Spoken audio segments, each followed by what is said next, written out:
Fala, moçada do segundo ano, bom dia mais uma vez. Aqui é o professor Felipe. Vamos para mais uma aula de Geografia 1, capítulo 14, dando sequência aí ao projeto de industrialização brasileira, né? Dessa vez, num grande divisor de águas, que vai ser a emergência do discurso neoliberal, galera. Eu já havia me referido a esse termo, quando a gente falou do governo Sarney, né? Ele tenta modernizar algumas estruturas no modo do pensamento, mas não, a gente não pode falar ainda de algo sistêmico. Foi uma medida muito pontual que ele adotou no que se refere a uma tentativa de sanar os problemas econômicos do Brasil e de reduzir gastos, né? Principalmente com relação às operações fiscais, ao recolhimento de impostos. Tá? Mas a gente ainda não pode falar de um sistema neoliberal. Era algo muito pontual que o governo Sarney adotou, tá? Em seguida, a gente vai para o governo Collor e para o Fernando Henrique. Muito embora a gente fale que o governo Lula e o governo Dilma também tenham seguido e dado continuidade a esse projeto neoliberal que a gente fala tanto hoje, tá? E seja também um projeto que esteja em uma relativa crise, muitos autores ainda afirmam que, apesar dessa crise, do que é esse sistema liberal que a gente vai ver, que não é inaugurado no Brasil, evidentemente, mas que ele vai ser incorporado no mundo e vai se tornar hegemônico a partir dos anos 90, que é exatamente quando vão estar aqui no Brasil esses dois presidentes, né? O Fernando Collor de Mello, que é o que introduz esse sistema. Inclusive, eu vi uma entrevista recente com o Fernando Collor de Mello sobre a questão de um suposto impeachment, né? Ele foi o primeiro presidente brasileiro que sofreu um processo de impeachment. Então, nessa entrevista, era colocado se ele acreditava na possibilidade do impeachment do Bolsonaro. E, ao final dessa entrevista, o que me chamou mais a atenção foi o repórter fez a seguinte pergunta: como que ele gostaria de ser lembrado? Eis que, então, ele responde que gostaria de ser lembrado por ter trazido ideias modernas e ter aberto o Brasil ao chamado neoliberalismo. Em seguida, após o Collor, após o processo de impeachment, assumiu Itamar Franco, e aí a gente vai ver, né, que foi uma espécie de governo tampão, teve lá a sua importância, foi mais um governo com algumas polêmicas, e, na verdade, o principal mérito do governo Itamar Franco foi o Plano Real, que, na verdade, foi conduzido por um presidente, que veio a ser o próximo presidente, o Fernando Henrique Cardoso, o FHC. Então, a gente tem aí essas duas principais figuras, e o coração da nossa aula vai ser entender como que se comporta a economia e a indústria brasileira a partir dessa entrada e dessa consolidação desse modelo neoliberal. E aí, galera, para a gente seguir aqui, então, o nosso roteirinho, tá?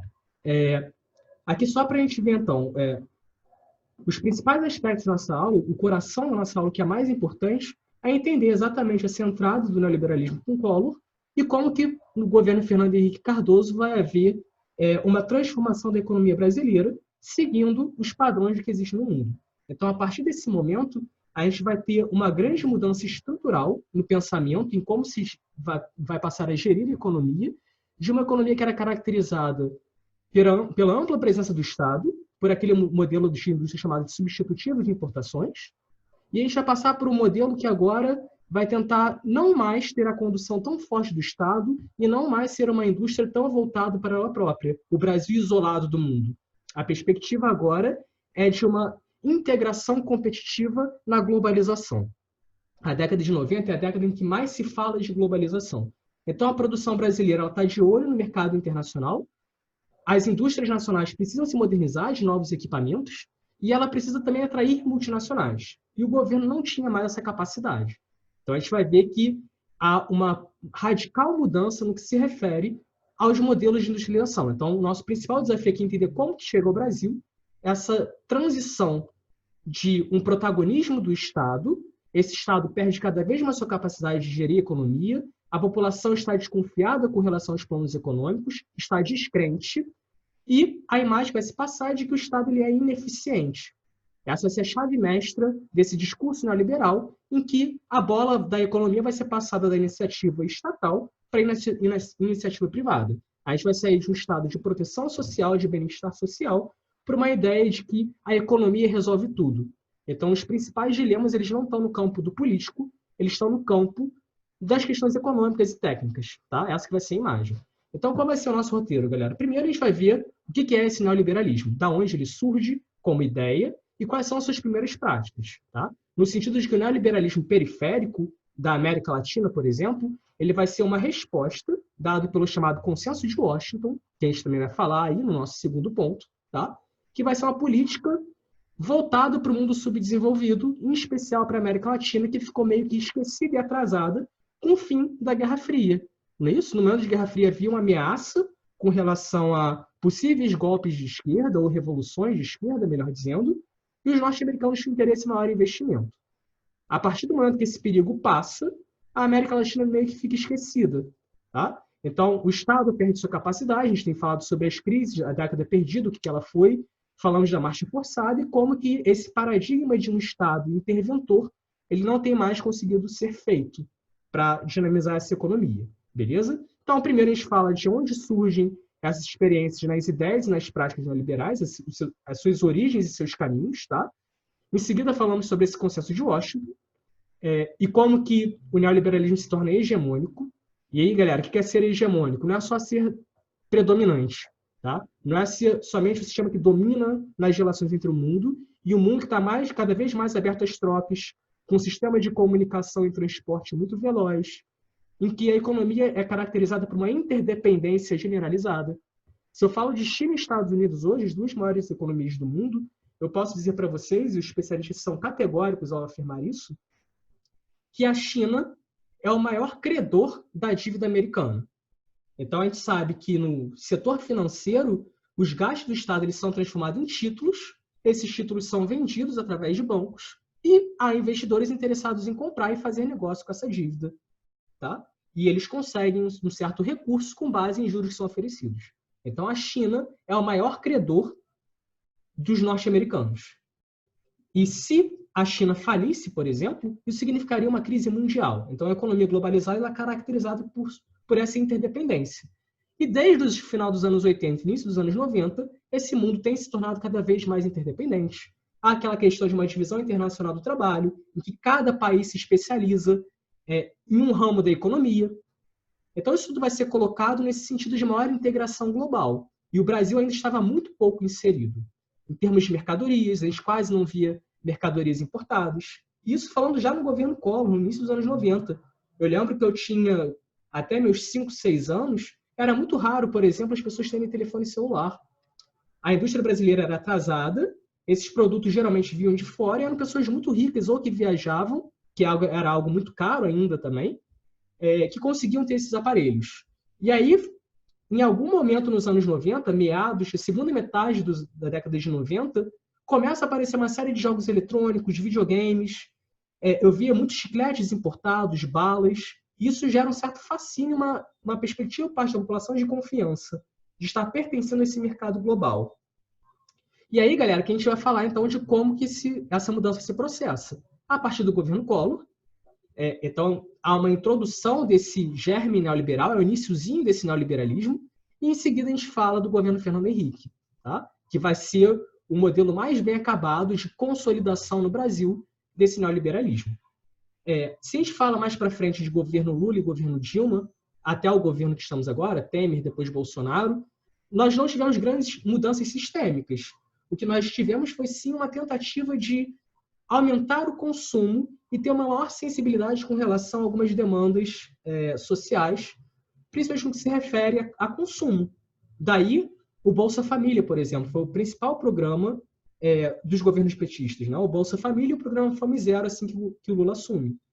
E aí é até bem interessante que em uma questão do Enem, se eu não me engano, fala-se de uma característica que começa a ser introduzida no Brasil, que começa a ser observada, que é uma característica do Fordismo, daquele estado de bem-estar social que coloca uma produção em massa na indústria. Pela primeira vez, a gente vai ter a capacidade de consumir em massa. E é esse consumo que vai alavancar esse sistema. Tá? E aí a gente já está falando num sistema que é neoliberal. Há uma série de lógicas que a gente vai ver de características, como, por exemplo, o programa das privatizações, da flexibilização das leis de trabalho, e a gente vai colocar melhor essas características aí através dos slides. Beleza, galera? Então, seguindo aqui, para a gente ver o que é esse tal de neoliberalismo, a gente começa a tentar entender que valores são esses? Como que isso não está tão distante como uma forma de uma prática de governo? Mas sim certo discurso que a gente afirma como base nas liberdades individuais, na importância de um indivíduo e de um Estado que ele não deve ser tão poderoso assim. Então, a ideia de que o Estado ele é ineficiente, ele é opressivo e que a gente está lutando por liberdades individuais. Então, a gente sai de dois extremos. As ideias neoliberais elas começam antes do término da Segunda Guerra Mundial, já o nazismo sendo vencido, e se a gente lembrar do nazismo e do fascismo, era um Estado totalitário, um Estado que tudo controlava. Depois, nos anos 80, a gente tem a crise da União Soviética. A União Soviética também pode ser considerada um totalitarismo de esquerda, em que o Estado também controlava absurdamente a economia. Então, a gente passa de um extremo a outro. A própria queda da União Soviética, do final dos anos 80, e em 91 ela termina de fato, isso vai representar, então, para o mundo, uma incapacidade desse modelo de gestão do Estado. E a gente vai ter a ideia de liberdade individual e de livre concorrência. Esse vai ser o mote aí desse chamado neoliberal.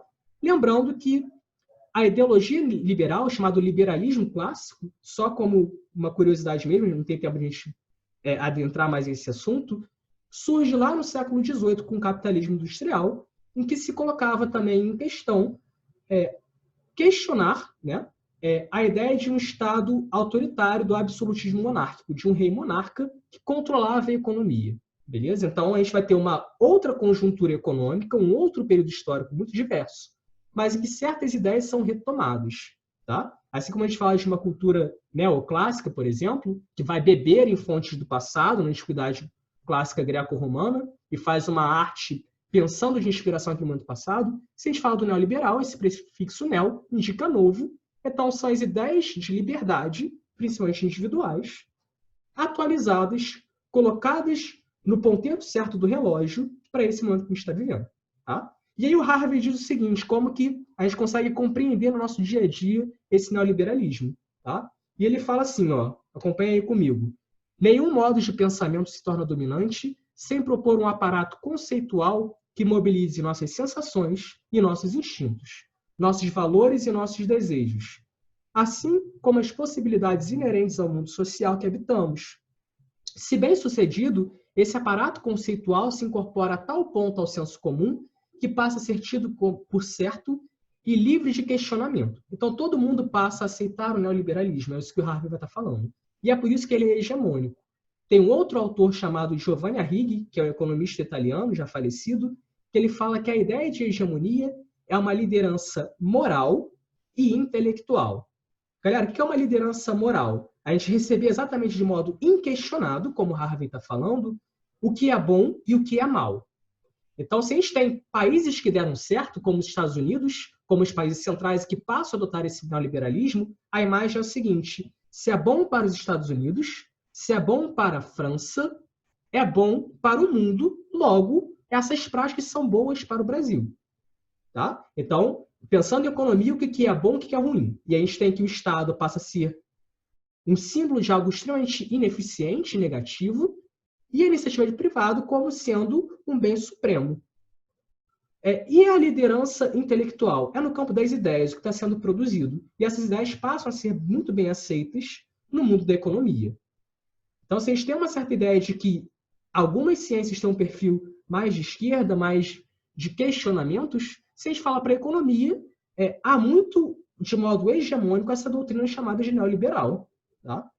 Então, é isso que o Harvey está falando, dessa questão de sem questionamento. E a questão de uma hegemonia ser essa liderança moral e intelectual, no campo do que é certo ou errado, o que é colocado como certo e errado, e o que é colocado como, intelectualmente, um pensamento mais moderno, que o Collor já havia se remetido. Né? Então, seguindo aqui com Harvey, galera, as figuras fundadoras do pensamento neoliberal consideravam fundamentais os ideais políticos da dignidade humana e da liberdade individual. Então, esses são os dois principais valores centrais. Se a gente olha para alguns períodos históricos, são necessariamente esses valores centrais. Se a gente pega na Idade Média, não havia ideia da privacidade. A questão fundamental era o coletivo. Aqui a gente tem uma outra mudança. Né? A gente tem que, com a ideologia capitalista, a própria ideia do amor romântico, todas elas estão muito calados na ideia da subjetividade do indivíduo. Isso é muito importante, esses valores são de fato importantes. A ideia da privacidade, da liberdade individual. Então, Harvey vai até argumentar de que eles são valores importantes e muito sedutores, que ninguém vai se colocar contra. Mas a questão é quando esses valores vão ser traduzidos e transplantados para uma certa ótica econômica. E aí segue ele, ó, esses valores da dignidade humana e da liberdade individual, tornando-os como os valores centrais da civilização. Assim agindo, fizeram uma sábia escolha, porque esses certamente são ideais bem convincentes e sedutores. Esses valores sustentavam essas figuras e estavam ameaçados não somente pelo fascismo, pelas ditaduras e pelo comunismo, como eu já havia colocado, né, galera?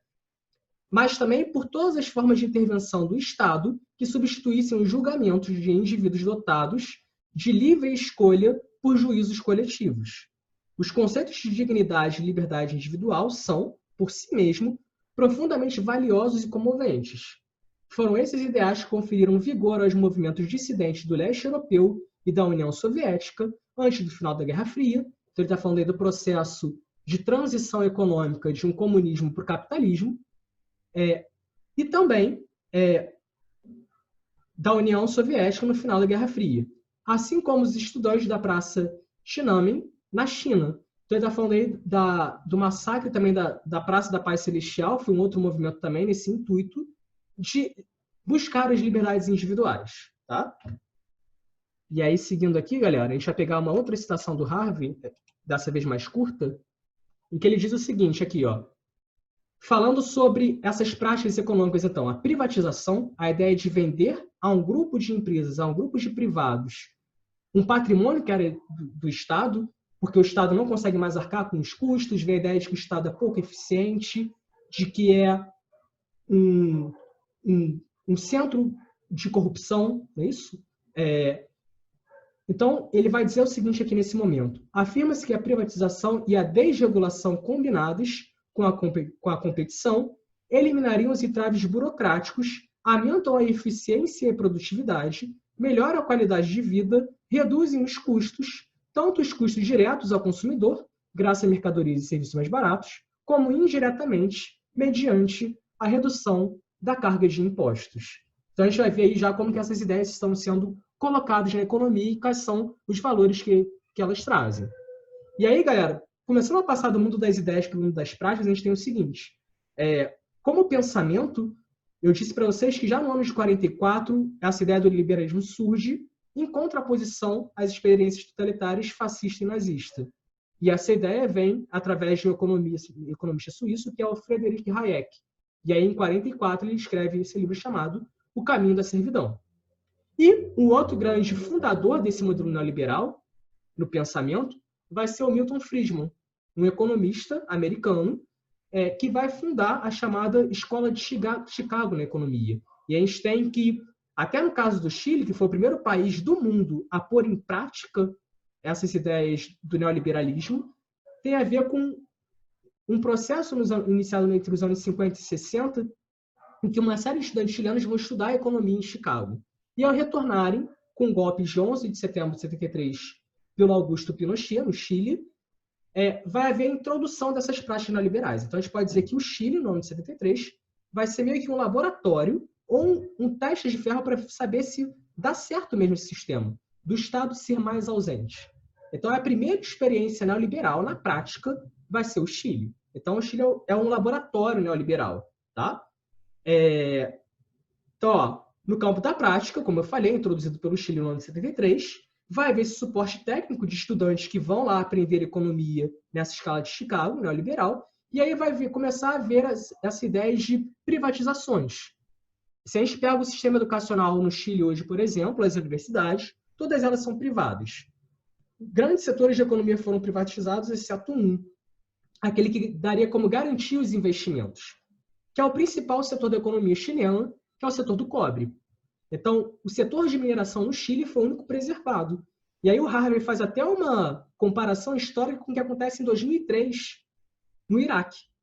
Novamente, os norte-americanos participam ativamente, eles passam por cima de uma decisão da ONU, invadem o Iraque, assim como eles haviam também no passado, né, contribuído com o golpe do Pinochet no Chile. Em 2003, 30 anos após, eles também estão invadindo o Iraque. Em 2004, eles participam de uma junta para escolher um novo governo, e esse governo ele é obrigado a abrir a sua economia. Então, o que significa liberdade individual? É estar em sintonia com o modo em que se administra a economia no mundo. Então, o principal setor no Chile que vai ser preservado pelo Estado para garantir os investimentos é o cobre. No caso do Iraque, vai ser o petróleo. E é interesse no livre comércio do petróleo que vai mover essa empresa norte-americana com relação a uma intervenção militar. Tá? Galera, e se a gente vê esse quadro neoliberal, como é que ele está se montando no mundo? Em 78, a China também vai ter, com a eleição indireta do Deng Xiaoping, o secretário-geral do Partido Comunista da China, né, que é o chefe de Estado desse país, que seria equivalente ao nosso presidente, ele vai ser eleito com uma ideia de modernizar a economia da China, fazer com que a China alcance altíssimos índices de crescimento econômico no seu PIB. Agora a gente está tendo uma redução drástica, né, uma crise econômica por conta do coronavírus, mas desde 78, 79, a China tem aí taxas de crescimento do PIB praticamente contínuas ao longo dessas décadas, de 2 dígitos percentuais, de média de 10% ao ano, por conta dessas práticas neoliberais. Lembrando que a China tem a maior mão de obra do mundo, né, a maior população do mundo, o que significa muita gente para consumir e para trabalhar. Então, há trabalho escravo, inclusive. Então, isso significa redução dos custos operacionais das empresas. É isso que vai fazer com que a China ela se abra parcialmente no sistema chamado de socialismo de mercado. Mas o ponto é que, ainda que seletivamente, a China está incorporando esse modelo neoliberal. Está permitindo que empresas do mundo inteiro atuem em certas cidades especiais, chamadas de zonas econômicas especiais. Então, a China, após o Chile, é o segundo país a adotar o neoliberalismo. Depois, em 79, Margaret Thatcher vai ser eleita premier do Reino Unido e vai adotar essas práticas. Em 1980, isso chega nos Estados Unidos através do governo Reagan. E na Europa, de modo geral, essas experiências também vão sendo paulatinamente colocadas no horizonte dessas práticas econômicas. Tá? No caso do Brasil, que é considerado o último país a ingressar nesse neoliberalismo, ele vem com o Collor. Tanto é que o Collor diz, né, como eu falei naquela entrevista, que ele vai ser uma voz do moderno com relação a superar um atraso. Então, como se estivesse partilhando desses valores que estão ganhando o mundo. A ponto de a gente dizer que se os anos 90 são os anos da globalização, essa globalização tem um tipo econômico que é o do neoliberalismo, tá? De livre circulação de produtos. Essa é mais ou menos a ideia. E aí, galera, como é que a gente pode caracterizar esse neoliberalismo, né?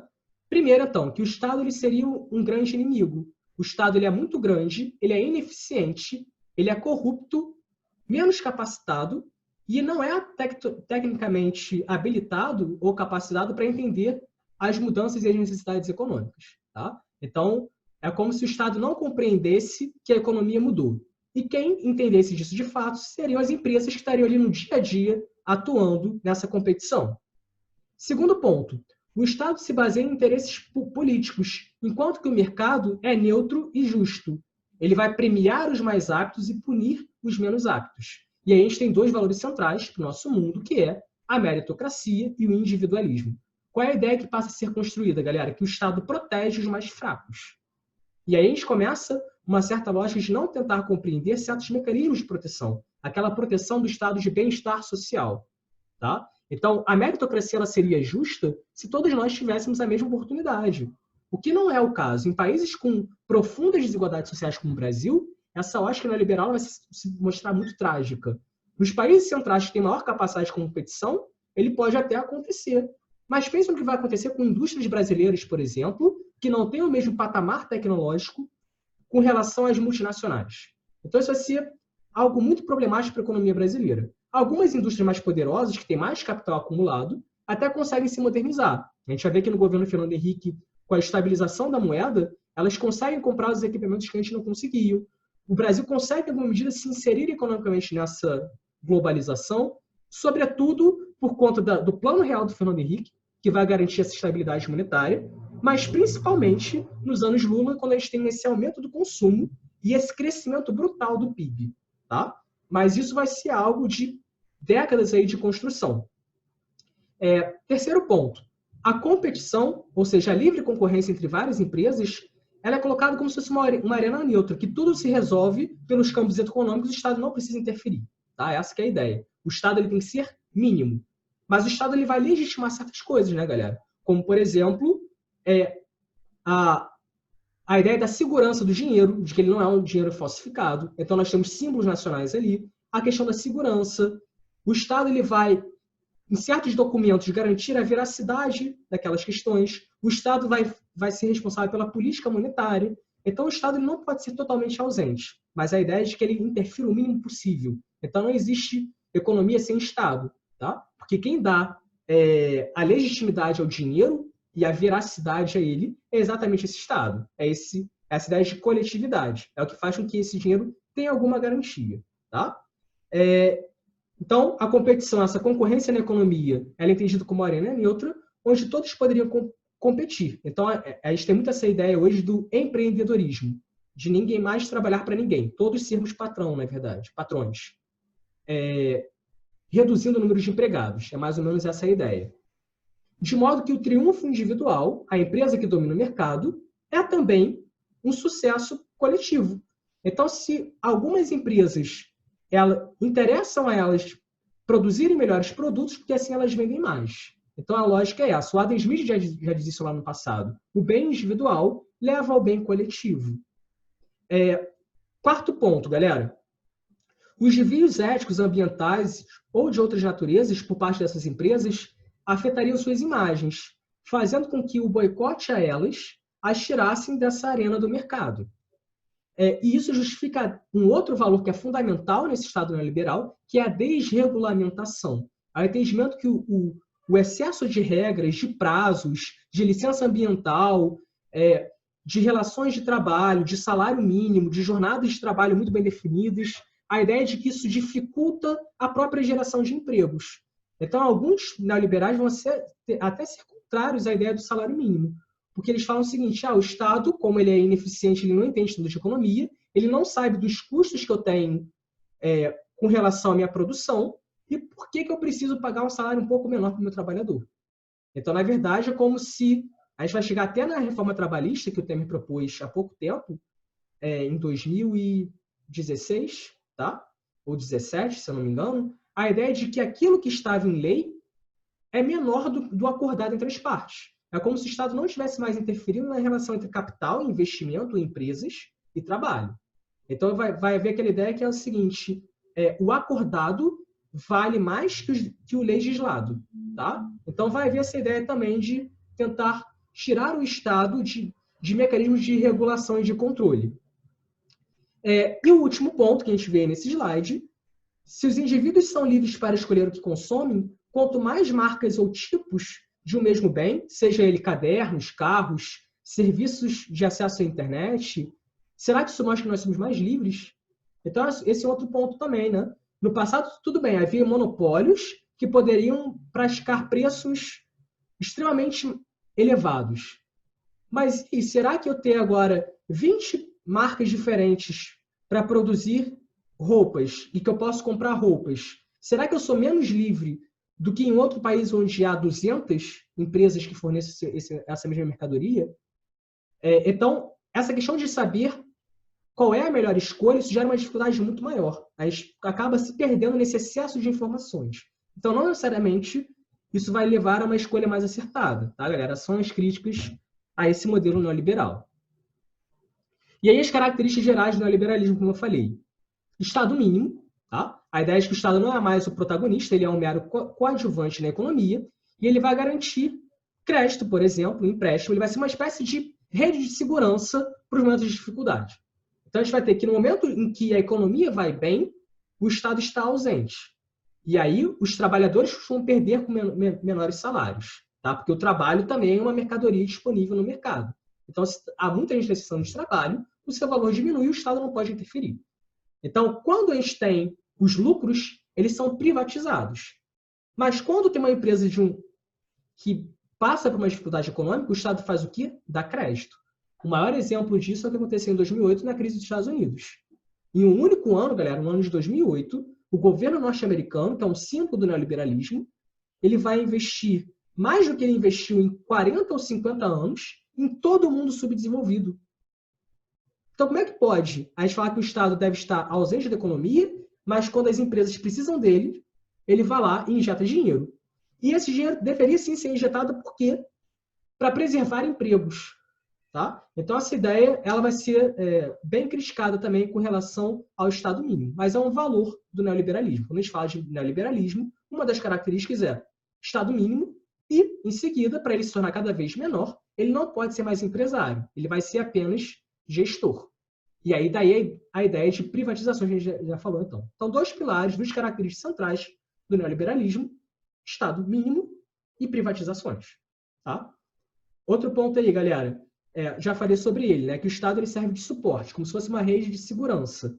E ele deve também atuar em setores estratégicos. O Estado tem uma missão. Qual é a missão? Onde não há demanda, onde não há mercado, onde certos setores são... O retorno para o meu investimento é muito a longo prazo, o que vai acontecer? O Estado, então, ele pode investir e ter prejuízo. Muito embora a gente tenha uma outra ideia que é da austeridade fiscal, do controle do quanto a gente arrecada e quanto a gente gasta. Mas qual é a ideia? O Estado ele deve gerar condições, gerar a demanda, o mercado, para que depois que isso seja lucrativo, as empresas possam assumir mais esse setor. Mas tem certos setores que são muito estratégicos, como, por exemplo, de segurança, né, galera? Imagine se nós fôssemos privatizar as Forças Armadas para empresas globais. Imagine uma empresa controlando o Exército do Brasil e o Exército da Argentina. Então, em certos setores de segurança, não há como. Tá? Ou setores que são muito importantes para a vida comum, como educação. Tá? Então, segurança, saúde e educação geralmente são setores onde a gente ainda tem uma certa tolerância com relação à presença do Estado. Aqui no Brasil, a gente ainda tem o Sistema Único de Saúde. A gente já está vendo certas empresas privadas relacionadas à saúde, de planos de saúde, começar a ter certas perdas e início de processo de falência. E quem é que vai socorrer? É o SUS. Tá? Então, nesse sentido, a gente tem que... É um setor estratégico. Tá? Agora, se a gente pensa na própria segurança, já há muito a ideia, isso já acontece nos Estados Unidos, de nós privatizarmos, por exemplo, sistemas carcerários, que começa a ser pensado também para o Brasil. Então, notem que quando há a ideia de uma perspectiva de retorno econômico ou de criação de mercado, de lucro, essa iniciativa transferida do Estado para a iniciativa privada. Isso é tipicamente neoliberal. Outro ponto, o Estado confere de modo monopolizado a legitimidade da propriedade privada. Então, há essa ideia de que os meios de produção, as empresas, elas devem pertencer a particulares e não ao Estado, porque o Estado ele não pode ter tantos custos. Lembre lá do governo Sarney. Tá? Até o governo Sarney ou até a ditadura militar, a gente tinha inúmeras empresas que pertenciam ao Estado e os gastos eram enormes. Quando o Estado privatiza, ele vai conseguir recursos com essa venda de empresas, ele vai deixar de pagar salários, equipamentos. Isso vai fazer com que o Estado não seja mais tão deficitário e nos períodos necessários ele consiga socorrer a economia. Beleza? Então, além de defender essas questões como propriedade privada, também as concessões dos usos econômicos, então os documentos oficiais, como me referi, o aparato jurídico, a impressão de moeda, garantir o lastro e a segurança dessa moeda. Desse modo, é impossível um Estado totalmente ausente, como eu já falei aqui. Nós temos em seguida desnacionalização da economia, ou seja, a permissão de que multinacionais possam investir no Brasil também. As transnacionalizações, a ideia de que a gente não sabe se uma empresa ela é de um determinado país, a ideia de que ela já transcendeu, ela já foi além das nacionalidades. Não é isso? Então, muito embora o setor do pensamento esteja nas sedes ainda, se a gente fala de uma Apple, ela está lá na costa oeste norte-americana, mas ela também pode fabricar produtos na Índia e na China, por exemplo. Se a gente for ver lá nos nossos celulares, a gente vê que a tecnologia é de Los Angeles, não é isso? Estados Unidos, mas foi produzido, montado em um país da Ásia, talvez a China. Então, essa é a ideia da transnacionalização. A gente não consegue mais pensar em nações, a gente pensa cada vez mais em globo. E para que isso ocorra, a gente tem que desnacionalizar as economias. Permitir esse investimento de todas as partes para todas as partes. Isso só é possível também com o aparato técnico. Não é isso? Com internet, com sistemas de comunicação mais velozes, sistemas de transporte mais velozes. E é isso que a gente se refere quando a gente fala de dinâmicas globais e abertura da economia. No caso do Brasil, essa abertura econômica vai começar com o Collor e se aprofundar com o Fernando Henrique. Tá? Mais um ponto, galera. Abertura e desregulamentação da economia. Essa ideia, então, de não ter mais tantas regras. A não interferência do Estado nas relações entre capital e trabalho, como eu já havia me referido. Né? E aí a gente vai ter uma série de características, como, por exemplo, o subemprego e a precarização das relações de trabalho. Então, a gente vai ter as flexibilizações, nada tão rígido. Então, se antes a gente tinha uma jornada de trabalho que era de 8 horas diárias, mais ou menos, a gente vai ter certas jornadas que são intermitentes. Então, eu vou contar quando eu estou trabalhando de fato e quando não. Tá? E um ponto fundamental quando a gente fala de neoliberalismo também, galera, é essa terceirização. É o contratar um terceiro. Tá? Então, se eu trabalho, por exemplo, pegar um setor aqui que é muito comum, universidades. Antigamente, quem fazia segurança nos campi das universidades, tá? Nos seus prédios, geralmente era um funcionário público. O que acontece nos dias de hoje? Ao invés de eu ter que fazer um concurso público, ter um emprego mais estável, eu posso contratar uma empresa de seguranças ou de limpeza, inclusive, isso acontece muito no setor de limpezas, para fazer esse trabalho. Então, eu envolvo uma terceira pessoa, um terceiro agente. A relação não é mais direta, eu e meus empregados. O empregado que eu tenho, ele é resultado de um terceiro, que é uma empresa com quem eu firmo esse contrato. E aí é muito mais fácil para eu, universidade, exigir a troca daquele funcionário, por exemplo. Tá? E aí essa terceirização da economia, essa terceirização do trabalho, vai ser um modo de precarizá-lo também. Galera, aí o consenso de Washington, para a gente avançar.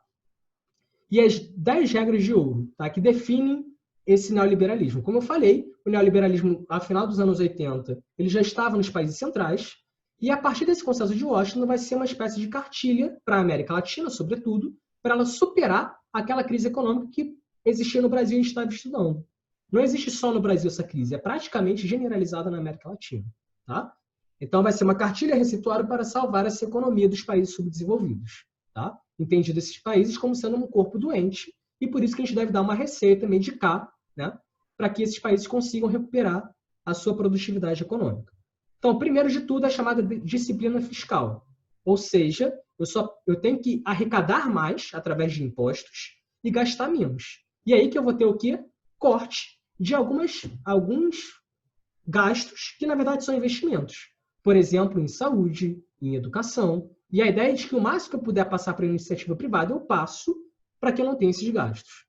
Então, essa ideia da disciplina fiscal, da austeridade, significa cortar investimentos e arrecadar mais impostos. Tá? Por outro lado, há uma certa pressão de reduzir tarifas alfandegárias, por exemplo. Então, o Estado vai ter que tirar de algum lugar certos impostos, mas para que isso seja possível, ele tem que reduzir seus gastos. Tá? E é aquela ideia da austeridade, né, de um Estado muito severo e rígido, de, terminantemente, eu não posso gastar mais do que eu recebo. Tá? Então, eu tenho que ter as receitas muito acima dos meus gastos. E aí, assim, eu tenho uma saúde fiscal. Tá? Quando a gente fala dessa disciplina fiscal, a gente está se referindo aos impostos, principalmente, ao que eu tenho de receita. Tá? E aí, como eu falei, isso tem tudo a ver com a redução dos gastos públicos. E aí a gente tem que pensar o que é gasto e o que é investimento.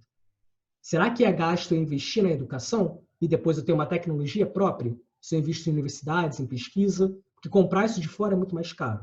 Mas se o mundo é globalizado, isso pode ser feito e a gente continua mantendo essas desigualdades entre países centrais, que têm alta tecnologia, e os países periféricos. Terceiro ponto, galera. Reforma tributária. E aí a ideia de cobrança mais justa desses impostos. Tá? Outro ponto, juros de mercado, que significa a redução do estado da economia. Câmbio de mercado, então, com relação a essa moeda, que também vai significar uma redução do estado na economia. Abertura comercial, e aí a permissão de livre circulação de mercadorias e investimentos. É a abertura dos países para o mundo, né, para a economia. O investimento estrangeiro direto, com eliminação de restrições. Privatização das estatais, um outro valor neoliberal que a gente já se referiu. Desregulamentação e afrouxamento das leis econômicas e trabalhistas e ambientais. A gente já vê, inclusive, isso, né, galera? Embora existam países como a Suécia, como os próprios Estados Unidos um pouco menos, tá? Mas a própria França, que façam acordos globais, é importante sim essa causa ambiental de redução da emissão de poluentes, mas a gente começa a ter certos acordos em que eu não poluo no meu país, mas eu mando essas empresas poluentes para países onde a legislação ambiental é mais frágil, como no Brasil, como na China. E esses países, por serem subdesenvolvidos, de acordo com os tratados do clima, eles poderiam ter uma cota maior nessa emissão. Eles não têm uma redução de percentual muito bem definido. Tá? Muito embora seja de extremo bom grado que eles reduzam. Ainda assim, há países em que há uma permissão maior de se poluir, porque a legislação ambiental é mais frágil. E outro ponto muito importante é o direito à propriedade intelectual, o que vai nos colocar com a seguinte ideia. Muita parte da nossa balança de pagamentos, os dólares que entram no Brasil, eles retornam na forma de remessas de lucro ou de royalties. Então, eu posso comprar uma certa tecnologia, mas eu tenho que pagar pelo direito de propriedade de quem a desenvolveu. Então, se a tecnologia não é minha, eu tenho uma espécie de aluguel. Não é isso? Então, eu não estou comprando, mas eu estou pagando pelo direito de usá-la. Então, o royalty é o pagamento pelo direito de uso. Tá? Isso vai significar também uma mobilização muito maior de capitais girando em torno do mundo. E aí a gente começa a falar, galera, dos governos que vão ter aqui no Brasil. Tá? Primeiro, o primeiro governo neoliberal é o governo Collor. E aí, galera, uma grande esperança vai existir, vai mobilizar as ruas, pelo fato de ser, pela primeira vez após a ditadura militar, o primeiro presidente eleito democraticamente e de modo direto dessa chamada nova república. E aí, no segundo dia de governo, após Collor assumir o cargo, ele vai entrar com um plano econômico muito agressivo para tentar combater o que ele chamava de tigre da inflação. Era esse tigre que corroía a economia brasileira e que a gente já havia falado sobre ela nos anos Sarney, na década perdida de 80. Tá? Então, imediatamente após a posse, o Collor vai lançar esse plano, que ficou conhecido como Plano Collor. E aí, era uma estratégia muito agressiva para controlar essa inflação. E aí, o que o Collor vai propor, galera? Primeiro, confisco de cerca de 70% dos depósitos e cadernetas de poupança por cerca de 18 meses. Tá? E a gente vai ter um retorno à outra moeda, que é o cruzeiro. A gente vai passar do cruzado, que o Sarney havia proposto, e voltar ao cruzeiro. E para que essa moeda tenha valor e o preço dos produtos não dispare, o Collor vai tentar enxugar esse excesso de dinheiro no mercado. Tá? E aí há uma ideia de sequestro do dinheiro da população. Tá? Então, as quantias que fossem depositadas, seja na conta corrente ou fosse na caderneta de poupança, acima de 50 mil cruzeiros, que era equivalente mais ou menos nos anos de 2004 a $1.000, vai ser confiscado pelo governo, 70% disso. Tá? Durante 18 meses, para tentar controlar a inflação. Essa medida foi extremamente impopular, galera. Além disso, desse confisco das poupanças, vai haver o fim do monopólio do Estado no setor de telecomunicações e petróleo. Então, aí já começa a entrada de alguns produtos de empresas multinacionais. Tá?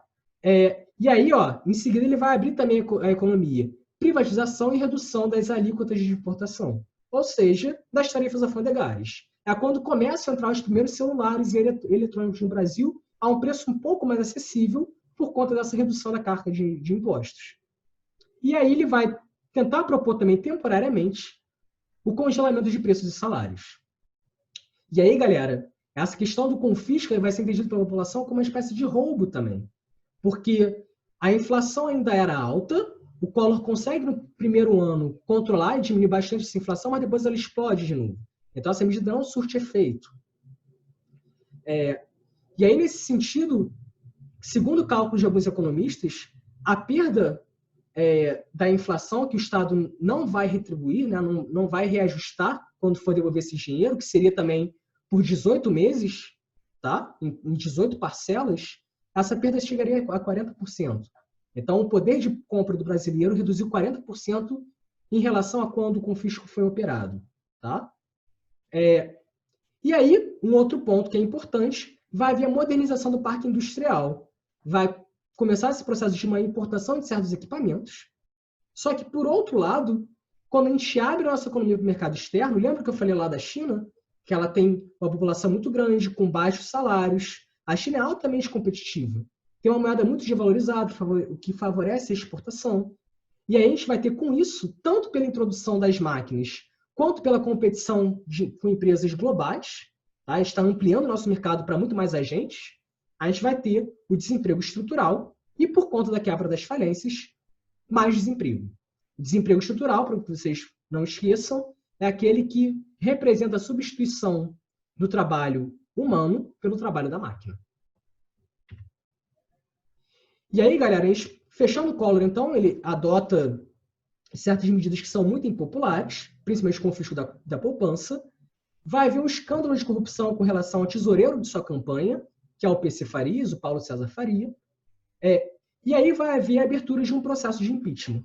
Vai haver uma CPI, uma comissão parlamentar de inquérito, que vai investigar essa suposta fraude durante o financiamento das eleições. O próprio irmão do Collor vai fazer essa denúncia. O Collor tenta se defender, falando que ele tinha doenças mentais, que não era uma pessoa de crédito. As investigações avançam e, no meio do processo de impeachment, o Collor renuncia. E pouco antes dessa renúncia, ele chega a chamar a população às ruas para que vestissem as cores verde e amarelas. Tá? E aí o que acontece no dia seguinte? A população sai toda de preto, como se estivesse em luto pelo Brasil. E aí sim, mais para frente, que vai ter aquele movimento chamado Cara Pintadas, que vão exigir a deposição do governo Collor. Tá? E é aí que o Collor renuncia e assume seu vice Itamar. E galera, o Itamar, ele não foi uma figura tão expressiva. Houve uma polêmica envolvendo um carnaval, que ele foi e saiu com uma mulher, era um presidente de 62 anos, se eu não me engano, solteiro, e foi o que a mídia mais chamou a atenção. Tá? E, para além disso, na transição do ano de 93 para o ano de 94, foi o Plano Real, que foi pensado não por ele, mas pelo seu ministro da Economia, Fernando Henrique Cardoso. Fernando Henrique é um sociólogo, muito respeitado internacionalmente, que era ministro de Relações Exteriores, e depois vai ser conduzido para o Ministério da Fazenda, que é aquele que trata da economia. Então, após 3 ministros não darem certo e não responderem, o Itamar consegue, através do Fernando Henrique, montar esse Plano Real. Tá? Então, olha o que se falava à época, lá no ano de 94, sobre esse governo de Itamar. Como que ele era uma figura muito média, meio que ofuscada entre os extremos, que foi o fracasso do Collor e o sucesso do Fernando Henrique, que o sucedeu e foi seu ministro da Economia. Olha só esse texto como é interessante. Itamar não é nem gordo nem magro, nem alto nem baixo. Não é bonito nem é feio, não é charmoso nem desprovido de charme. E como se a personalidade abusiva de seu antecessor, Fernando Collor de Mello, tivesse absorvido tudo que o presidente possa ter de pessoal. Itamar quase não existe. Esta, a maior obra do seu governo. Ter sido pouco presidente. Uma espécie de reizinho que encontrou o primeiro-ministro certo, a saber, Fernando Henrique, cujo maior desafio agora é o de deixar de ser primeiro-ministro, com tudo o que o termo pressupõe de urbanidade, refinamento, trânsito, inteligência e cancha, para ser presidente, com tudo que o termo exige de rusticidade e liderança. De todo modo, é absurdo dizer que Itamar fez o sucessor. O sucessor é quem fez Itamar. Bom presidente, afinal. Em face do consenso de Washington, do grupo dos 7, do neoliberalismo, distraiu-se um pouco como faria um príncipe da Inglaterra. Conhecedor de seu próprio lugar, ilustrou para todos nós o lugar que nos cabe no mundo, algo de modesto, com belos carnavais. Então é uma percepção até crítica por parte do Marcelo Coelho, que escreve essa coluna, se eu não me engano, para Veja, tá? Depois eu confirmo essa informação, de qual era a expectativa do lugar do Brasil nesse cenário mundial, como que seria essa integração nesse mercado global altamente competitivo. Tá? E o Fernando Henrique vai legar esse desafio. Tá? E, de início, vai mostrar um certo sucesso com relação a esse plano real, mas que vai ser, de início, muito descrente pela população. A população vai ter uma desconfiança porque ela olha para trás e lembra do Sarney e lembra de uma série de planos que a gente falou que não lograram êxito. Com o plano real vai ser diferente. Tá? E aí, falando então do plano real, galera, entre 93 e 94. Ele foi gestado durante o governo Itamar Franco, como eu falei, tá? Pelo Fernando Henrique, que passou a ser o ministro da Fazenda. E aí, a escolha do Fernando Henrique, além de sua capacidade intelectual, era o bom trânsito, o bom diálogo que ele tinha com o Congresso como um todo.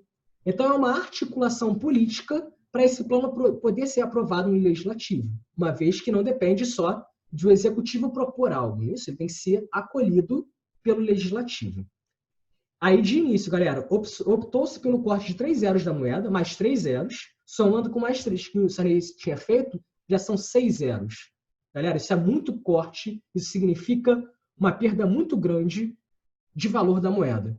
A gente está tentando reajustar esse valor da moeda, no caso aí do real, que vai ser criado. Tá? Então, optou-se por esse corte de mais 3 zeros da moeda e a adoção do nome Cruzeiro Real. Porém, esse nome, associado ao Cruzeiro, fazia com que a população não confiasse nessa moeda. E a gente sabe que em economia, se as pessoas não confiam, não têm confiança nas políticas econômicas, elas não compram os desafios e os custos desse programa econômico, geralmente ele não dá certo. Outro ponto aí, ó. Em março de 94, é criada a URV, a Unidade Real de Valor, baseando-se na paridade com o dólar americano. Então, a gente tem um índice, um parâmetro para tentar controlar essa inflação. No caso do dólar, na época, se eu não me engano, a inflação era cerca de 5% ao ano. Então, lembre-se que lá na década perdida, nossa inflação chegou a ser de 200% ao ano. Aqui eu estou falando de 5%. Tá? Então, o que as pessoas viam na época nos mercados? O preço em cruzeiro, que não parava de crescer, ele disparava, e o preço em URV. E a inflação era muito menor. Então, o governo manteve essa expectativa de inflação, a chamada inflação inercial, que seria o acúmulo dessa inflação e a projeção para ela no futuro. Ela continuava alta, mas quando a gente olha em URV, ela estava controlada. E após 4 meses a gente vê que ela estava sob controle, que vai haver a criação da nova moeda, que é o real. Tá? Então, a gente consegue estabilizar essa inflação, e aí quando ela está totalmente estabilizada, a gente tem essa garantia da paridade do real com o dólar.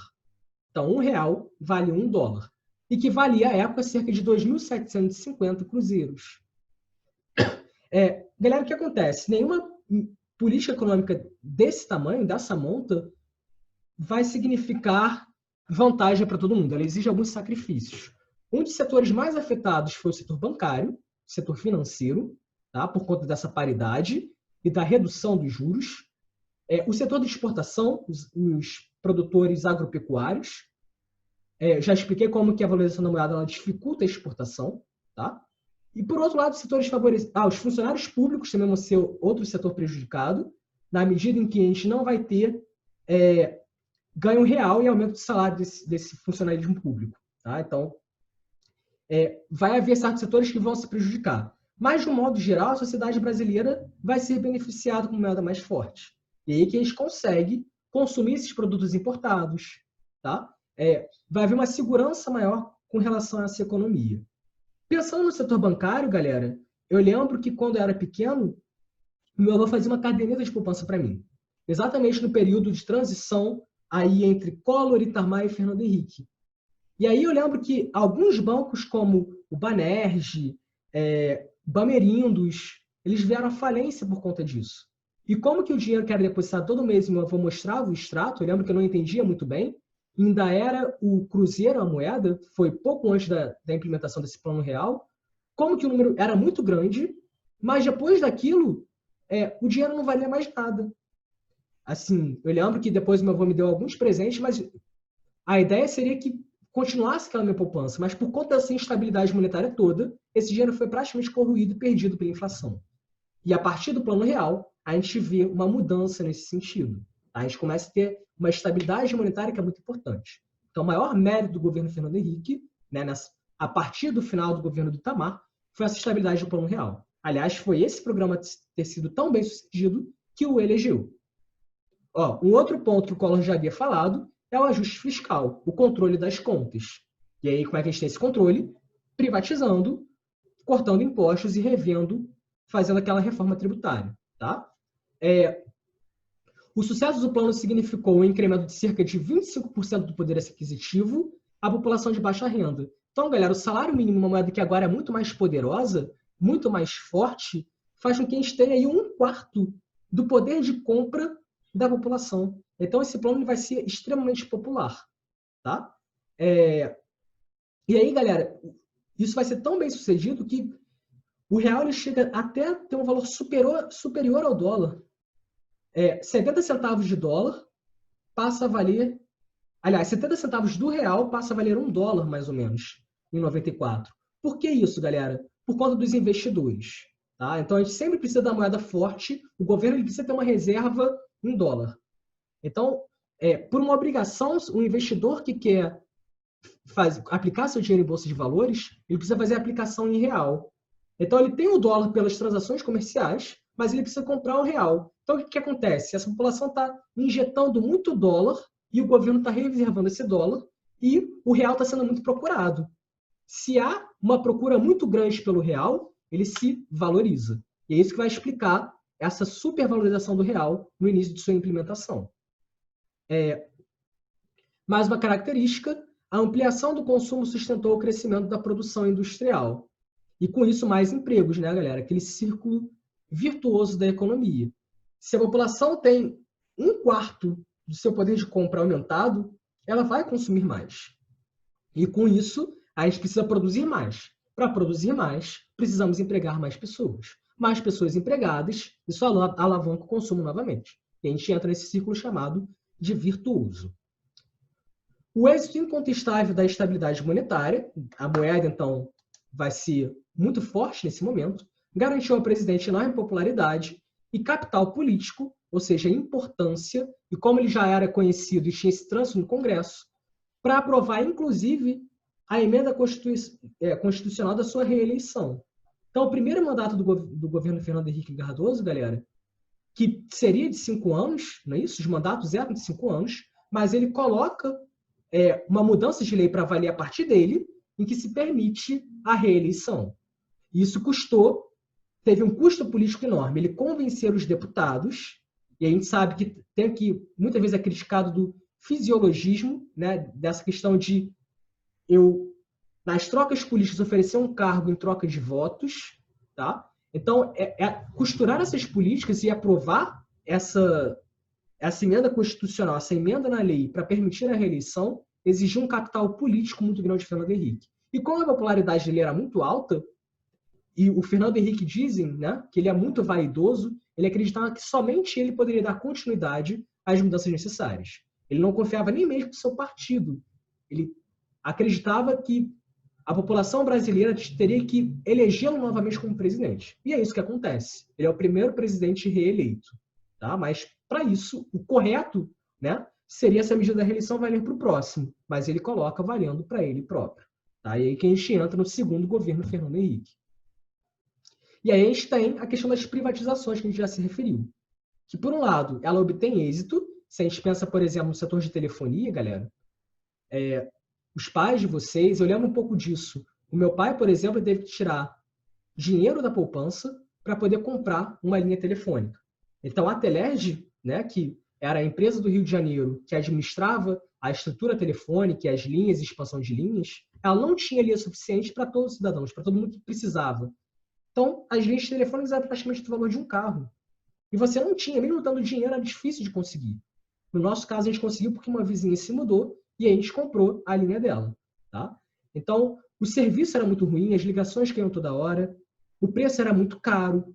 E aí, quando acontece a privatização, a população, de fato, vê uma melhora gigantesca nesse serviço. A malha se expande e, progressivamente, tanto a telefonia fixa quanto a móvel que começa a entrar, ela vai significar uma inclusão muito grande dos brasileiros com relação a essa comunicação. E aí a gente começa a ver aqui nos anos 2000, né, anos 90 e início dos anos 2000, que é exatamente durante esse governo Fernando Henrique, a gente vê principalmente a telefonia móvel e um pouco mais para frente a internet sendo popularizada. Então, se a gente pensa no setor da telefonia, foi um setor que deu certo. Porém, a gente vê a questão das mais práticas com relação a essas empresas. Né? Se a gente começa a ver nos sites como Reclame Aqui, a gente não acha nenhuma empresa, como Claro, TIM, Oi, que não haja reclamações. Não é isso? De cobração de tarifas indevidas, de propagandas. Então, há certas críticas, há certos problemas. E um outro problema é como que a maior parte dessas empresas de telefonia são multinacionais. a TIM é italiana, a Claro é espanhola. Então, a gente tem essa concorrência global muito voraz. Por um lado, a gente tem acesso a esses serviços de maior qualidade, mas isso não significa também que é um mar de maravilhas. Tá? Então, a gente vai ver que existem casos de sucesso, talvez a telefonia seja um desses, mas há casos trágicos quando a gente pensa, por exemplo, no caso da energia elétrica e do apagão que o Brasil sofreu no ano de 2001. Tá? E aí isso daí já comprometeu enormemente a imagem do Fernando Henrique Cardoso. É bem interessante que nas outras eleições que acabaram por eleger Lula, o José Serra, se não me engano, que veio candidato ao PSDB, ele tentou descolar a sua imagem do Fernando Henrique, como se não pertencesse ao mesmo partido, por conta dessa impopularidade. A gente vai ver que a moeda ela começou a perder valor, ela começou a se tornar desvalorizada, porque essa valorização ela era artificial, o governo usava os recursos obtidos com as privatizações em moeda forte no dólar. Há uma crítica com relação ao direcionamento desse dinheiro, e ele foi usado para artificialmente tentar valorizar o real. Tá? E aí vamos vendo isso nas características. Estou me antecipando já os pontos que vão ser colocados. Ó. Então, consequências para a indústria brasileira, que também é o nosso tema aqui. Né? A gente vai ter o sucateamento do parque industrial brasileiro e o déficit fiscal, ou seja, estamos devendo. A gente sabe que multinacionais estão entrando, em forma de royalties e lucro, está saindo muito mais dólar do que entrando.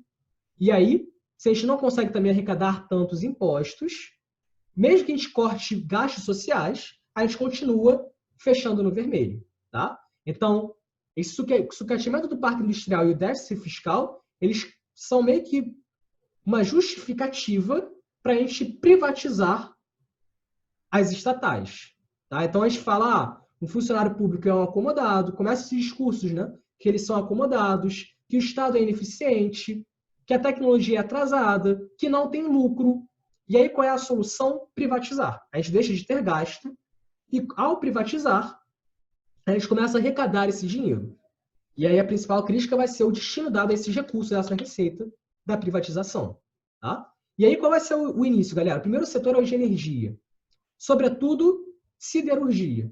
E aí, a primeira empresa que vai ser referência na privatização vai ser a siderúrgica de Minas Gerais, se eu não me engano, que era uma que não era deficitária. Ela apresentava lucros. Só que exatamente por isso, para tentar mostrar no balancejo da empresa que ela era saudável, foi a tentativa de valorizar essa empresa e, a partir das outras que não eram tão lucrativas assim, poder ter um valor acrescido aí no ato de sua venda. Tá? Então, a gente tem esse início de privatização pelo setor de energia, de siderurgia, transporte e telefonia.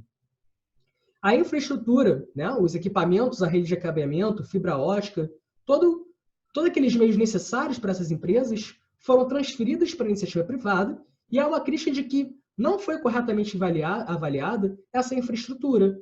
Então, houve um investimento de décadas por parte do Estado brasileiro, em que não se obtinha um lucro, estava defasado parte dessa infraestrutura, mas assim que há a compra por parte dessas empresas, essas empresas começam a ser altamente lucrativas. Então, o principal exemplo disso é a Companhia Vale do Rio Doce de mineração. Acredita-se que, na verdade, foi planejada essa ideia do sucateamento para tentar reduzir o valor dela e o modo como a privatização foi feita, gerando juros muito baixos, o governo emprestando dinheiro para que a empresa fosse comprada. Então, isso tudo gera muitas críticas com relação ao como foi feita essa privatização. Tá? De todo modo, ela foi vista como legítima à época. Muito embora tenha havido lá os seus opositores. Tá? As condições de pagamento e avaliação desse patrimônio também são contestáveis, havendo indícios de depreciação de seus valores. E aí isso é um prejuízo para a população que sempre contribuiu com impostos e para financiar essa infraestrutura. Tá? Há uma aparente melhoria na prestação de serviços, acontece, porém com elevação dos preços ao consumidor. Então essas empresas elas têm que garantir suas margens de lucro. Isso significa o acréscimo dos preços. Só que, a partir disso, galera, como a gente falou, o Estado ele é mínimo, mas ele não pode ser agente. Perdão, ele não pode ser ausente. Tá? Então, ele não vai ser mais o empresário, não vai ser o dono da empresa, mas vão ser criadas chamadas agências reguladoras. E, de início, elas vão fiscalizar e determinar qual vai ser a margem do lucro. A empresa ela tem que destinar uma parte de seus lucros para investir na ampliação da infraestrutura. E se ela não fizer isso, se ela não cumprir as metas estabelecidas em contrato, que o governo estipula, elas não poderão aplicar o aumento. Então, veja que o governo ele tenta regular, muito embora a gente fale de Estado neoliberal, a gente já substitui a ideia de que o Estado é um agente direto na economia com suas empresas, mas ele passa a fiscalizar, de certo modo, através dessas agências reguladoras. Tá? Então, por exemplo, a ANEEL, a Agência Nacional de Energia Elétrica, vai controlar essas empresas privadas de energia elétrica. No caso do município de Niterói, aqui do outro lado da Baía de Guanabara, a gente tem a Ampla, que é uma empresa espanhola também, se não me engano. Então, a ANEEL, ela controla isso, tá? A ANP, a Agência Nacional do Petróleo. A ANAC, por exemplo, a Agência Nacional da Aviação Civil. A ANTT, a Agência Nacional dos Transportes Terrestres. Então, a todas elas, cabe a função de fiscalização dos serviços prestados, tá? E, através desses contratos, como eu disse, definir até mesmo margem de lucro, controle do aumento dos preços com base na inflação. Esse aumento ele tem que ser justificado. Tem que ser baseado no custo de produção. Então o custo de produção aumentou. Não vamos lembrar o que aconteceu com o Sarney, né? É importante lembrar o que aconteceu com o Sarney, em que havia um congelamento dos preços, o custo de produção pode aumentar e isso leva à falência da empresa. Aqui não. Se a gente mostrar por dados, mostrar que aumentou o custo da produção, sim. Com base na inflação, pode haver um aumento da tarifa do serviço. Tá? Então, se a gente pensar em rodovias que as concessões são colocadas para iniciativa privada, isso aconteceu muito nos transportes terrestres. Né? Se a gente pensa aqui na linha amarela, a LANSA administra, ela compra uma concessão durante certo período de tempo, que pode ser renovado, geralmente são por décadas, mas tem que haver investimento em recapeamento das pistas. Não é isso? A gente tem que ter um retorno que comprove que aquele dinheiro está sendo utilizado para a melhoria dessa infraestrutura. A definição de metas para ampliação de investimentos em infraestrutura, como eu falei, né, acabei de falar, e se não forem obedecidas, esses aumentos podem não ser aprovados. Tá? E aí, mobilizando a justiça, etc. Então, a gente vê que não é o Estado ausente. Tá? O Estado ele tem que atender minimamente a alguns interesses dos usuários e da população. Continuando aí entre os sucessos e críticas das privatizações, galera. As principais críticas dirigem-se à desnacionalização dos serviços. Então, como eu falei, já falei sobre isso, né? Com relação à telefonia, isso acontece muito. E ao destino dado aos recursos provenientes da venda das estatais. Então, o que é feito com o dinheiro da venda das empresas? Não foi feito, por exemplo, o pagamento da dívida externa com relação ao seu montante principal. Então, se a gente devia X, agora a gente está vendendo meio X, metade, né? Ou um pouco menos. Tá? A gente não vai amortizar esse montante total. O que nós pagamos são os juros. E aí, esse dinheiro vai ser utilizado para quê? Se não está sendo utilizado para reinvestimento do parque industrial, por exemplo, ele vai ser reserva monetária em dinheiro forte para, em caso de necessidade, por exemplo, a gente manter artificialmente o real valorizado, para manter a política econômica do governo. Tá? Então, em certo sentido, o Plano Real ele foi acusado até de ser eleitoreiro. O Lula chegou a acusar o Fernando Henrique de utilizar o processo do plano eleitoral, a sua gestão, foi muito próximo às eleições.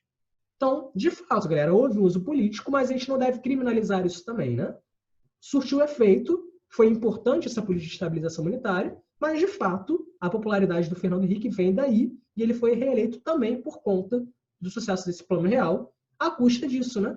A gente foi um preço mantido artificialmente, tá? Não foi a economia brasileira que era muito saudável para manter o real como moeda forte, tá? Foi por conta da reserva, as pessoas precisam de dinheiro para viajar, por exemplo, para investir, para comprar equipamentos. Então, o governo brasileiro tem dólar e vende esses dólares, não é isso? Então, o que acontecia era o governo fazendo jorrar na economia uma disponibilidade muito grande de dólares, tá? E por isso o real acaba sendo mais valorizado. Por outro lado, a saída de moeda estrangeira se acentua por conta do pagamento dos royalties e remessas de lucros multinacionais. Como eu falei, uma consequência dessa desnacionalização ou dessa abertura da economia brasileira. De outro lado, a rápida modernização de praticamente todos os setores econômicos gerou aumentos de competitividade no mercado internacional. Então, galera, lembrando que nesses anos aí entre Collor, Itamar e Fernando Henrique, do Brasil neoliberal, que a gente teve, por exemplo, a criação do Bloco Econômico Mercosul. E aqui dentro do Mercosul, a indústria brasileira é muito forte. A pessoa tem um mercado muito privilegiado com relação ao Mercosul. Se a gente pensa na produção agrícola, a produção das chamadas commodities, né? A gente já viu o que é isso, aqueles produtos de origem primária que são comercializados em bolsa de valores. Eles são estrategicamente muito importantes, como a soja. A produção da soja vai ser muito incrementada, a sua produtividade vai ser muito ampliada pela introdução de máquinas que vêm de fora. Isso só é possível se o governo tem um financiamento e com o dólar valorizado, não é isso? Ou melhor, com o real valorizado, esses produtos importados ficam mais baratos. Então, por um lado, é mais barato importar e é mais caro exportar. Então, nesse sentido, o agronegócio ele conseguiu se equipar e se modernizar no momento favorável, em que o dólar estava mais valorizado em frente ao real, não é isso? O real estava muito mais valorizado, então importar ficou mais barato. E ao final do governo Fernando Henrique e início do governo Lula, quando essa moeda começa a desvalorizar, a gente começa a se tornar mais competitivo. Então, seguindo aí, galera. Agora falando de uma característica que a gente já estudou, mas só como está aí no nosso capítulo 14, é importante que a gente fale. Como que vai haver uma descentralização industrial? A gente vai ter as indústrias saindo dos grandes centros em direção às cidades médias. Então, notem aí, galera, que embora haja uma descentralização ou uma desconcentração da indústria nesse período, vai haver uma desconcentração na concentração. Então, se a gente reparar no mapa 1 e no mapa 2, os maiores coloridos, né, as manchas industriais, elas continuam mais ou menos no centro-sul do Brasil. Se a gente olha no primeiro mapa, que é até o ano de 69, ali na ditadura militar, a gente tinha, sim, um Estado muito forte, um modelo substitutivo de importações, mas a indústria estava muito concentrada no eixo Rio-São Paulo. A gente tinha até alguns pequenos estabelecimentos industriais, né, em pequeno número, para o interior. Quando a gente olha nos anos 90, meados dos anos 90, aqui no caso 95, a gente vê o quê? O estado de São Paulo continua sendo mais industrializado, porém não a capital, mas a cidade do interior. Tá? Então isso vai acontecer por quê, galera? Por uma característica fundamental do neoliberalismo, que é a chamada guerra fiscal. Então, governos estaduais e municipais estão flexibilizando suas leis e oferecendo vantagens comparativas. Então, estados que são muito populosos, a região Nordeste, de modo geral, né? Ela é a segunda mais populosa do Brasil, então tem muita gente para trabalhar. Se o Estado ainda financia a planta industrial, não cobra impostos, ou fica um período sem cobrar imposto, a ideia é de que um Estado e um município está guerreando com o outro para atrair empresas multinacionais. Então, esses fatores tornam certos estados fora do Sudeste, certos municípios, muito mais atrativos. Então, nós temos fatores atrativos em outros lugares e fatores possíveis nos grandes centros. Então, o terreno industrial nesses grandes centros urbanos de Rio de Janeiro e São Paulo é muito mais caro, porque ele já está muito adensado, a infraestrutura está totalmente congestionada, o sistema de transporte é muito ruim, não é isso? É sobrecarregado. Pense o que é o trânsito do Rio de Janeiro e de São Paulo, para os insumos industriais, as matérias-primas chegarem, e depois para exportar essa produção e distribuir para o mercado consumidor. Pensemos em violência. Então, a gente tem fatores que são repulsivos dos grandes centros e fatores que são atrativos fora desses grandes centros. E é por isso que nesses anos 90, né, a gente vai ter, muito embora, por um lado, o Estado não tenha essa capacidade de financiar as indústrias de modernização do parque industrial, a gente está vendo esse processo acontecer pelo aumento da demanda, pela existência de uma moeda forte e pelas multinacionais que começam a entrar no Brasil. Então, as automobilísticas são um sinal disso, né? Se a gente pega nesse período aí, entre os anos 70 e 90 para 2000, né, nesses dois mapas, um grande exemplo é a Avenida Brasil, em que havia muitas fábricas, muitas empresas que, pela violência urbana e pelo congestionamento, vão se retirar dali. E para onde muitas delas vão, galera? Para a região, uma região muito importante, que inclusive onde está estrategicamente uma empresa, que é a Siderúrgica Nacional, a CSN, ali no município de Volta Redonda, ela está mais ou menos aqui, ó, onde eu estou com a minha setinha, entre Rio de Janeiro e São Paulo. Tá? E a gente vê que essas indústrias automobilísticas que dependem do aço, elas vão se instalar no interior do Rio de Janeiro, na região da Costa Verde. Então, o município de Porto Real, por exemplo, recebe empresas como a Renault, tá? Montadoras francesas, italianas, a Fiat vai para lá, se eu não me engano. Então, a gente tem uma descentralização da indústria, e isso só é possível também porque nós temos transportes modernos, a gente tem a internet, que permite a gente administrar em tempo real. Temos a comunicação e o transporte muito mais acelerado. E se não fosse suporte técnico, essa desconsideração seria inviável. Tá? Então, a gente tem essa questão do suporte material, técnico, mas também das políticas que vão permitir, nessa guerra fiscal, estabelecer mais vantagens para um lado ou para o outro. Aqui, galera, também isso está na apostila de vocês, são os planos regionais para incremento da infraestrutura que vão visar reduzir o chamado custo Brasil. Tá? E aí a gente vai ter eixos de integração, tá? Que vão olhar cada realidade regional e ver por onde esse eixo pode ser mais pensado. Então, a região norte, por exemplo, já estudamos, o setor de mineração é muito forte. Então, nós temos um corredor de exportação que vai ligar ferrovias com portos, né? O porto de Itajaí. Eu cheguei até a falar disso em Geografia 2, é isso quando a gente estava vendo o Nordeste. Então, esses planos de incremento de infraestrutura visam reduzir o custo do Brasil. Galera, o que é o custo do Brasil? A gente tem o nosso transporte, que é o principal modo como a gente distribui as mercadorias e também recebe-as, sendo muito saturado. Pensem o que pode acontecer com o valor de um produto se ele não chega na hora exata, em que a gente tem aquela mentalidade de que tempo é dinheiro. Então, galera, uma greve de caminhoneiros para o Brasil por isso, porque o nosso principal modal de transporte é o rodoviário. Cerca de 70% das mercadorias, entre 70% e 80%, ainda são distribuídas através do modal rodoviário. Tá? Tem grandes congestionamentos, para longas distâncias ele é ineficaz, ele é caro. Então, isso que significa o custo do Brasil. A nossa infraestrutura, tanto de transporte quanto de energia, é baseada em praticamente poucas possibilidades. No caso da energia hidrelétrica, a gente vai falar já do apagão, e no caso do transporte, o modal rodoviário. Então, pensar aí esses eixos de integração, né, se refere exatamente a gente ver regionalmente quais são as potencialidades em cada uma dessas regiões, no que se refere a essa tentativa de escoar essa produção e reduzir o custo do Brasil. E isso significa a gente ser mais competitivo. O transporte ele pode representar, às vezes, 20% do custo de um produto. Então, se a gente consegue ampliar essa infraestrutura de acordo com as condições naturais, isso é muito importante para a gente ter maior competitividade nessa integração econômica. Então, por exemplo, nós temos uma região aqui que é do São Francisco. Então, essa importância do rio vai ser muito grande, em que a gente pode aproveitá-lo para transporte de mercadoria através de barcos, integração com trens. Então, de acordo com a realidade de cada região, a ideia é ser pensado, se rever essa estrutura de transporte para a redução desse custo do Brasil. Tá? E aí, galera, por fim, a questão do apagão elétrico e do racionamento. Esse é um exemplo clássico de como não é só no Estado, não é só no governo onde há problemas com relação à ineficiência e à corrupção. A gente sabe que o governo pecou, sim, no que se refere à fiscalização dessas empresas, tá? Mas a gente teve um grave problema em 2001 com relação ao apagão. E aí, quais foram os motivos dessa crise, né, galera? Primeiro, a má gestão e a falta de expansão da rede elétrica, de transformação e distribuição de energia, foi um exemplo, como eu falei, de que as empresas privadas também não são um poço somente de virtudes.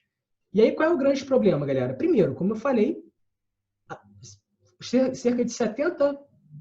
Ah, não, tá aí, ó, 90% da energia produzida no Brasil e consumida vem das hidrelétricas.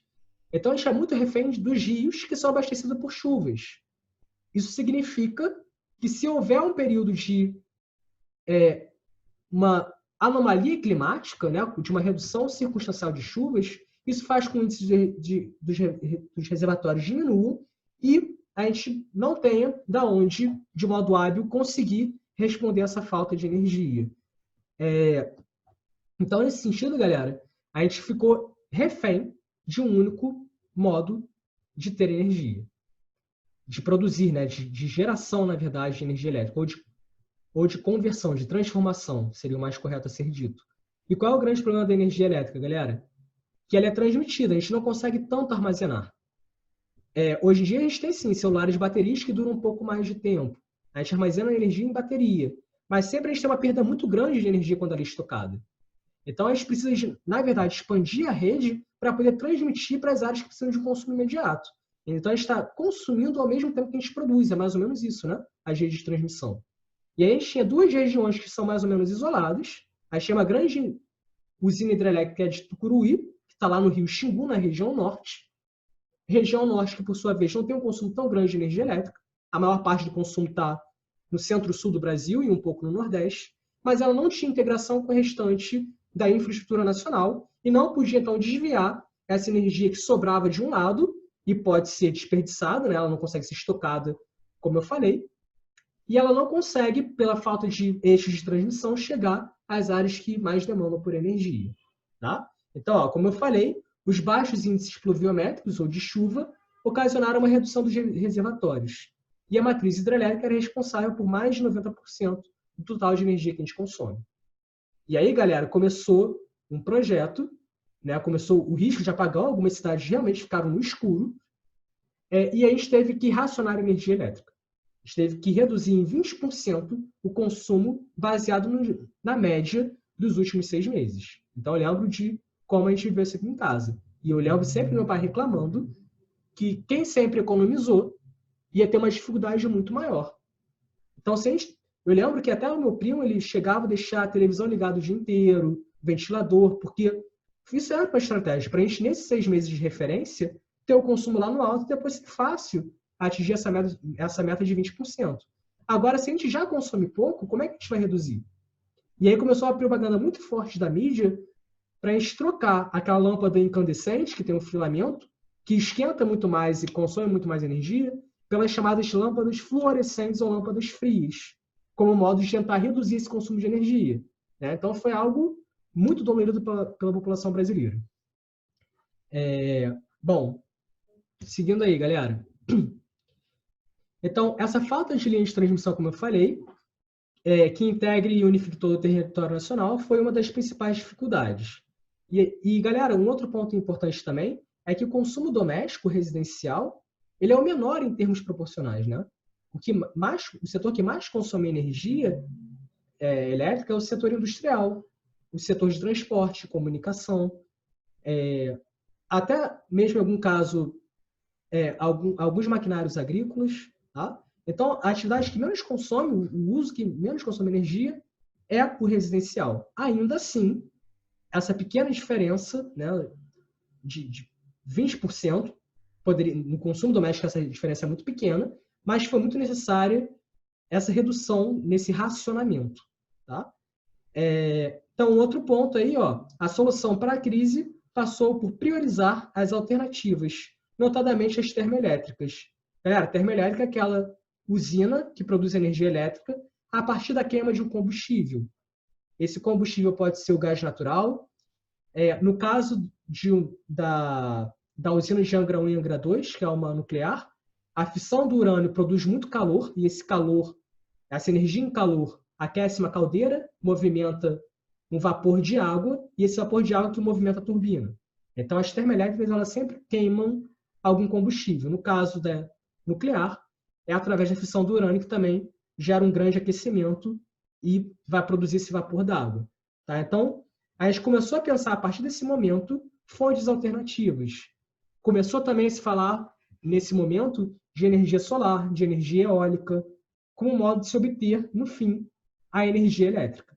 E aí a principal alternativa no momento foi olhar para a Bolívia, que é uma das maiores reservas de gás natural do mundo, e construir gasodutos, encanamentos, né, ampliar essa infraestrutura para chegar até o Parque Industrial do Rio de Janeiro e de São Paulo.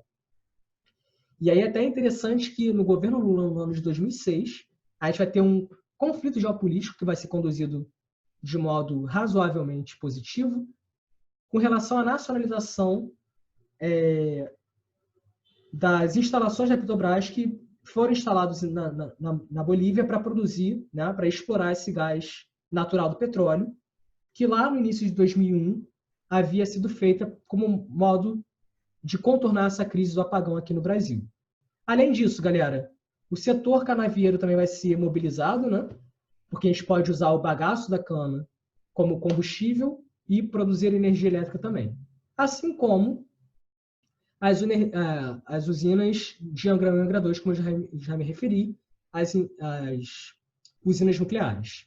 Beleza? E aí a gente vê, galera, algumas imagens como se foi retratado na mídia, na revista Veja, né?